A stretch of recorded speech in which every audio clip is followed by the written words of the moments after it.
These are the top 10 most emotional moments we've had the honor of witnessing in the UFC.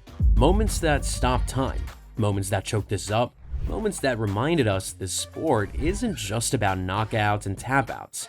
It's about the human spirit, about people breaking, bleeding, and somehow still rising.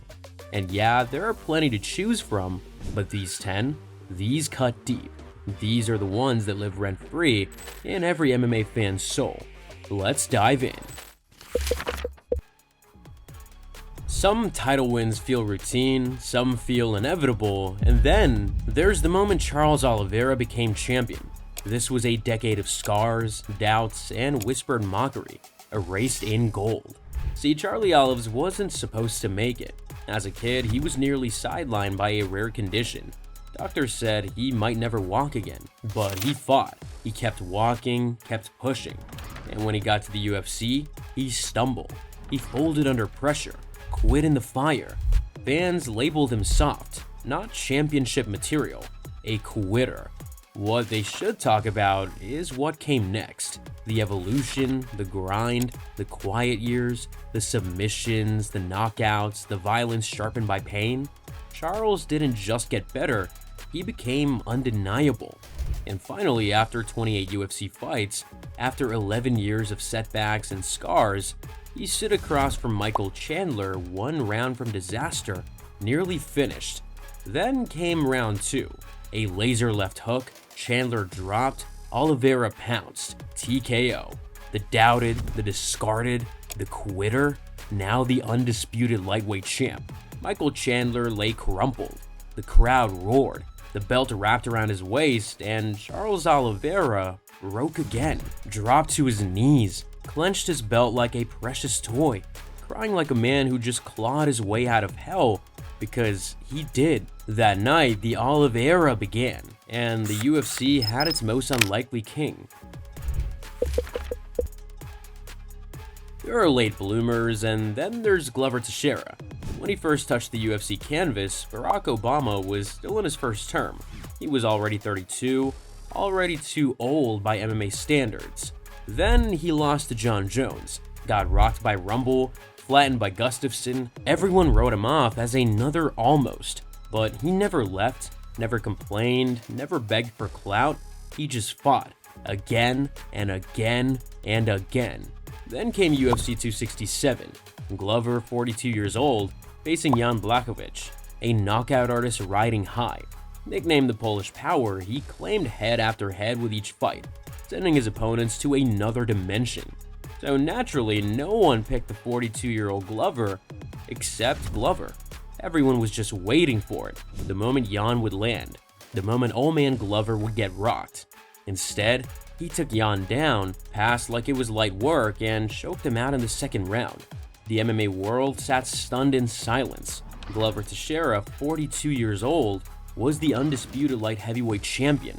That was a middle finger to time, doubt, and every clock that said his moment had passed. Alexandre Pantoja had just survived a 5-round war with Brandon Moreno. Blood everywhere, legs dead, face swollen, but when the belt hit his shoulder, none of that mattered, because this wasn't just about the fight, it was about everything it took to get there. Pantoja had it rough. Just a few fights before this moment, he was driving a taxi in Brazil to support his family. Fighting wasn't a lifestyle, it was a lifeline. And then, with the mic in hand, barely able to speak, he let it out. Pantoja wasn't talking to the crowd, he was talking to the void, to the silence that raised him. That was a broken kid finally standing tall, asking the one man who never believed in him to see him now. We sure hope his dad was full of regret. Let's bring the lights down, hit the music, and let this one breathe. This wasn't just a walkout, it was the return of a myth. Say what you want about Conor McGregor, love him or hate him, the man knows how to make an entrance. And at UFC 246, after a year away, after the Khabib loss, the lawsuits, the headlines, the chaos, he came back. Before the music hit, the crowd was split. Some cheered, some booed. The return of McGregor was polarizing, messy. But then the lights dropped, and everything changed. The foggy dew spilled through the arena, a haunting ballad of Irish rebellion, pain, loss, pride. It was a funeral hymn for doubt. The boos faded, the cheers grew, the mood shifted. Then Biggie kicked in and the roof nearly came off. Conor walked slowly, no strut, no show, just that ice-cold stare, a man drowning in silence, carrying the weight of his own myth. 40 seconds later, Donald Cerrone was on the floor. Head kick, TKO. The king returned, at least for a little while. Now let's turn our focus to the real king of the UFC. For years, Khabib Nurmagomedov was untouchable, a perfect storm of discipline, dominance, and Dagestani grit. He not only won, but drowned opponents once he got a hold of them. But heading into UFC 254, everything was different. His father, Abdulmanap, was gone. The man who built him, who coached him, who made him, gone, taken by COVID. For the first time, Khabib walked to the octagon without him. But you wouldn't have known it by the performance. He shut down Justin Gaethje like he was sparring, took him down, mounted him, and choked him out. Second round, flawless. Then it hit. Khabib collapsed to the canvas, sobbing. Years of control shattered in a moment. The mask dropped. The warrior became a son again. And then he said it. I want to say, it was my last fight. And no way I'm gonna come here without my father. It was first time when, after what happened with my father, when UFC called me about Justin, I talked with my father, my mother, 3 days. She don't wanna I go fight without father, but I promise her it's gonna be my last fight. He made a promise to his mother, no more fighting without his father, no rematch, no super fights. The UFC's most dominant champion laid down his gloves in the middle of the cage, walked away undefeated, untouched, immortal. Another retirement, but what can we do when the fighters we followed for years finally retire their gloves? Singapore 2023 UFC Fight Night. The last chapter of a man who fought like he was immune to pain. Chan Sung Jung, the Korean zombie. He was never the biggest, never the fastest, but he never stopped coming forward. Not once. So when he stepped in to fight Max Holloway, fans knew what was coming. A war or a farewell. It was about. And then, silence. He stood up, looked around, and you could see it in his face. He knew. He took off the gloves, bowed to the crowd, tears in his eyes.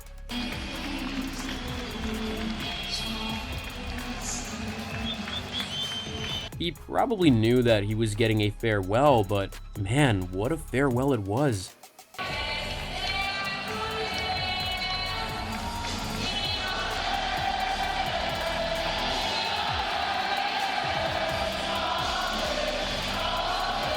Thousands of voices, one farewell.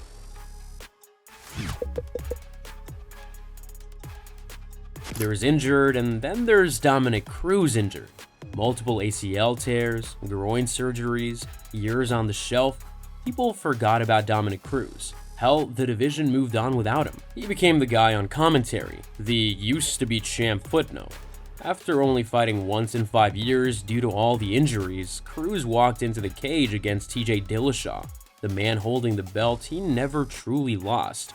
Nobody knew what to expect. Ring rust, a man out of his prime, a career epilogue? Nope. Cruz danced, slipped, countered, bled, fought like his knees weren't shredded spaghetti. 5 rounds of chaos, a razor-close war. But when Bruce Buffer read the decision, UFC undisputed bantamweight champion of the world, Dominic the Dominator Cruz. Dominic Cruz back on top, against all odds. After every surgery, every rehab, every doubt, he was back. The broken, limping, stubborn Phoenix rose again. Fight night in London. Paddy Pimblett had just submitted Jordan Levitt and lit up the O2 like only he can. The crowd was wild. The energy was peaking. But when Joe Rogan handed him the mic, everything changed.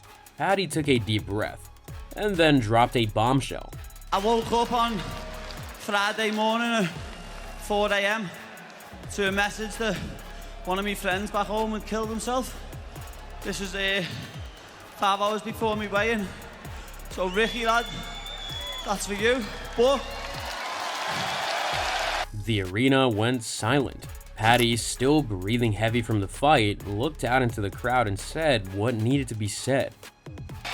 There's a stigma in this world that men can't talk.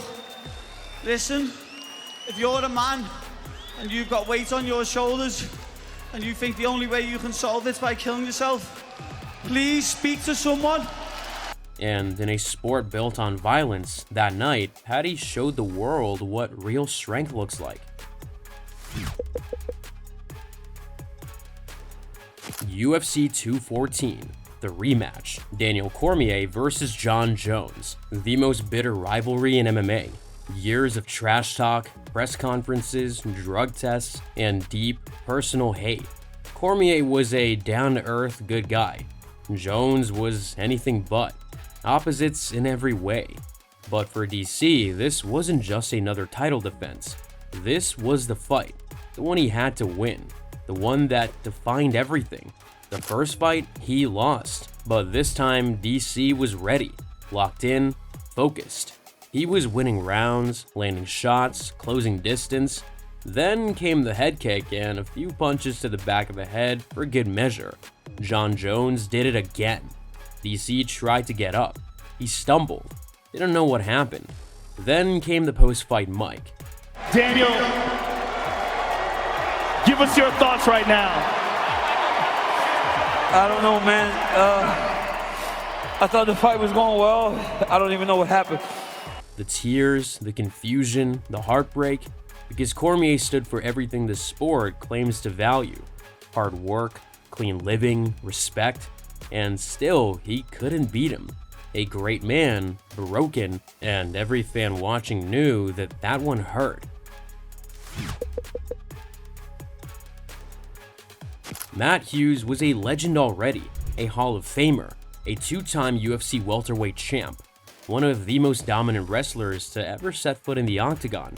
Then in 2017, his truck got hit by a train. Brain trauma, severe injuries, coma. Doctors weren't sure he'd survive, let alone walk. And yet, 2 years later, he showed how stubborn he was. UFC Fight Night in St. Louis. The lights dimmed, the crowd waited, and then the music hit. Matt Hughes walked down the ramp, limping, unsteady, but walking. A man who clawed his way back from death, step by painful step, standing tall in front of the world that thought he was finished. The crowd stood, Dana choked up, and grown men wiped their faces. What a comeback! Let us know down below which one was your favorite.